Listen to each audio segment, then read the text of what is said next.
I thought I understood the pain of betrayal until the day I saw my wife Vera walking into our divorce hearing with the man who had been wrecking our marriage for the past 8 months by her side. Marcus, a man whose name I didn't even know until then. However, the surprising thing about seeking vengeance is that it can unexpectedly come knocking at your door.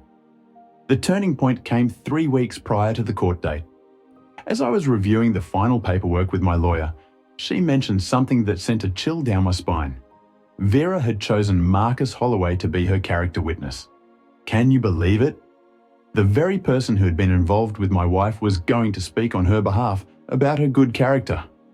I couldn't help but let out a bitter laugh, not out of amusement, but out of sheer disbelief at the audacity of it all. It was a moment that shattered something deep within me. To think that the woman I had shared my entire marriage. I age, telling me I wasn't enough, that I didn't understand her needs, that I was too focused on work. And now, she was going to parade her affair partner in front of a judge like some kind of trophy. My lawyer, Patricia, she saw the look on my face and asked if I was okay. I wasn't okay. I hadn't been okay since the day I found those text messages on Vera's phone 6 months earlier. Messages that started innocent enough but became, well, they became everything I wasn't giving her. Apparently that night I couldn't sleep. I kept thinking about Marcus Holloway testifying about my wife's character while knowing exactly what kind of character she really had. And that's when something clicked. If he was going to be there, if he was going to sit in that courtroom and lie for her, then maybe his wife should know where her husband was spending his afternoons. I know what you're thinking. I know how this sounds, but understand something. I had tried to save my marriage. I had tried counseling. I had tried all methods of change, except for accepting that some individuals may be empty inside. Vera had emotionally moved on long before physically leaving. She had already replaced me in every significant aspect. Locating Alina Holloway was simple. A swift search on social media provided all the necessary information. She was a kindergarten teacher, married to Marcus for 12 years, and a mother to 2 lovely daughters. Her posts showcased family vacations, school events, and Sunday dinners, reminiscent of the life Vera and I once shared before she felt unsatisfied. I found myself fixated on those pictures for hours. Unaware to Alina, she continued to live her life, teaching children and planning family events, completely unaware that her husband was liaising with my wife about hotel accommodations and weekend trips. Alina deserved to be informed. Furthermore, she deserved the opportunity to decide her next steps. I reached out to her through a message, not accusatory or dramatic, simply stating, I believe we need to talk about our Alina, the wife of Marcus, called me within an hour. Her trembling voice said hello, already knowing deep down that something was amiss. Suspecting the late nights, sudden trips, and Marcus becoming distant, she sought confirmation. We met at a downtown coffee shop where Alina, smaller than expected, had eyes that looked weary from tears. She showed me printed text message screenshots from Marcus's iPad, aligning perfectly with what I had uncovered on Vera's phone. For 3 hours, we shared and compared notes on the puzzle we both tried to solve alone: the hotels, lies, and changes in behavior. Alina divulged finding a receipt for lingerie she didn't recognize, while I shared about unexplained restaurant charges on my credit card. And then, as we delved deeper into our discoveries, it was heartbreaking when Alina, who was still trying to save her marriage despite the evidence of betrayal, asked me if I believed in their love. We both sought justice and truth, not revenge or destruction, as we navigated the aftermath of being wronged. I then informed her of the upcoming court date where Marcus would testify about Vera's character. This pivotal moment led Alina to hire Patricia's associate for her own divorce proceedings and submit her testimony in my case.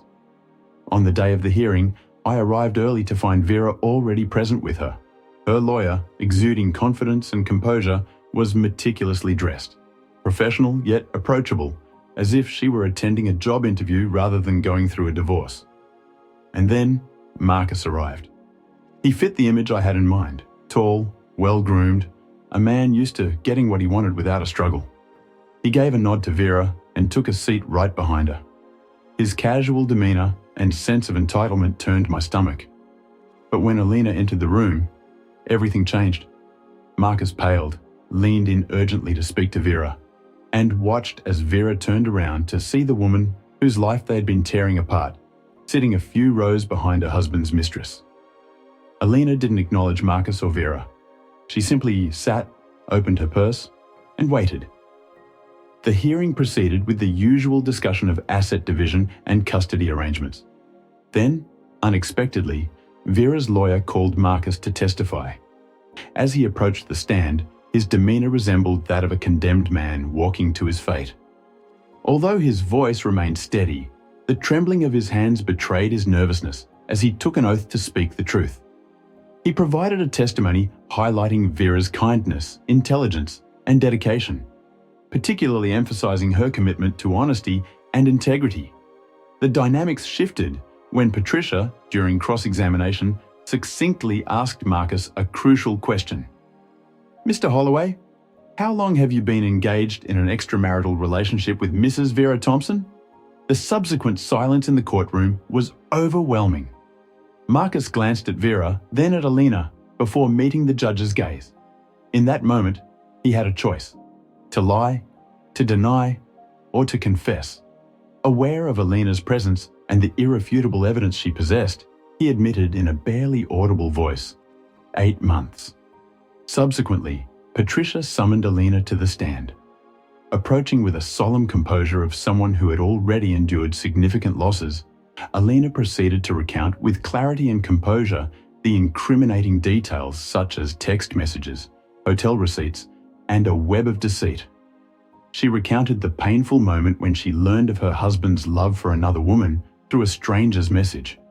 She described the difficult conversation she had to have with her daughters about why their father would no longer be living with them. Then, she turned to Vera and expressed her lack of hatred towards her, instead feeling pity because someone who could cause so much harm for their own happiness lacks an understanding of true love. In court, she was granted everything she asked for: the house, the majority of assets, but the true victory was witnessing Vera come to terms with the consequences of her actions. The realization that one cannot harm others for personal gain without facing repercussions. Marcus and Alina's marriage ended 3 months later, with Alina retaining the house and primary custody. She is now thriving, focused on teaching, raising her daughters, and living an honest life. Despite attempts to reconcile, Vera and Marcus could not repair the damage that had been done. They decided to move in together, attempting to establish something meaningful from the deceitful beginnings of their relationship. Yet, relationships founded on betrayal are inherently unstable, built upon a bedrock of falsehoods that inevitably crumble over time. Consequently, they parted ways 6 months later. It seemed that Marcus was consumed by guilt over the harm inflicted on his children, while Vera struggled to reconcile her feelings for someone capable of such deception towards his own family. Reflecting upon my actions, I question whether involving Alina was a pursuit of justice or merely veiled revenge. What remains certain is that the truth emerged, allowing everyone to make informed decisions based on the complete narrative, rather than the selective truths presented by Vera and Marcus. I sometimes ponder if Vera ever reminisces about that fateful day in court, replaying the moment she realized the consequences of her actions. Does she consider how differently events may have unfolded if she had chosen a different path? Be honest from the beginning, but then I remember that some people don't learn from their mistakes. They just find new ways to make the same ones. If this story resonated with you, please hit that subscribe button and let me know in the comments what you think. Should I have involved Alina, or should I have handled this differently? And remember to share this video if you know someone who might need to hear this story. Sometimes, the truth finds a way, even when we're not looking for it.